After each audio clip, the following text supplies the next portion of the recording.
আমি আমার পূর্বপুরুষের কথা বলছি, যাদের পেটে রক্ত জবার মতো ক্ষত ছিল। ঢাকা বিশ্ববিদ্যালয়ে ভর্তি হওয়া পরবর্তী দীর্ঘ 6 বছর যাবত ঢাকা বিশ্ববিদ্যালয়ে বিভিন্ন গণতান্ত্রিক আন্দোলন করতে গিয়ে বিভিন্ন ভাবে নির্যাতিত নিষ্পেষিত হয়ে আমার শরীরে এবং পিঠে রক্ত জবার মতো ক্ষত সৃষ্টি হয়েছে।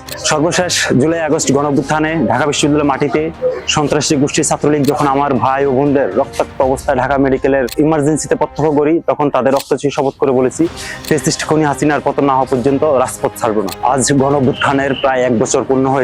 প্রায় 1400 শহীদের রক্তের বিনিময়ে অর্জিত শিক্ষার্থীদের অধিকার আদায়ের প্ল্যাটফর্ম ডাকসু আগামী 9 সেপ্টেম্বর হতে যাচ্ছে। গণতান্ত্রিক আন্দোলনে অংশগ্রহণ করার কারণে যে হল থেকে 2019 পরবর্তী সময়ে আমাকে এক কাপড়ে হল থেকে বের করে দেয়, সেই একই হলে আমি বাংলাদেশ জাতীয়তাবাদী ছাত্রদল মনোনীত মোহাম্মদ সাকিব বিশ্বাস জিএস পদপ্রার্থী। আমার ব্যালট নম্বর 3। দীর্ঘদিন যাবৎ আমরা যে অপরাজনীতির শিকার, এই অপরাজনীতি ঢাকা বিশ্ববিদ্যালয় বিজয় 71 হলে আমি জিএস হিসেবে নির্বাচিত হলে কোনোদিন পুনরাবৃত্তি ঘটবে না। এটা আমার প্রতিশ্রুতি। এটা শুধু প্রতিশ্রুতি নয়, পরিবর্তনে প্রতিজ্ঞাবদ্ধ।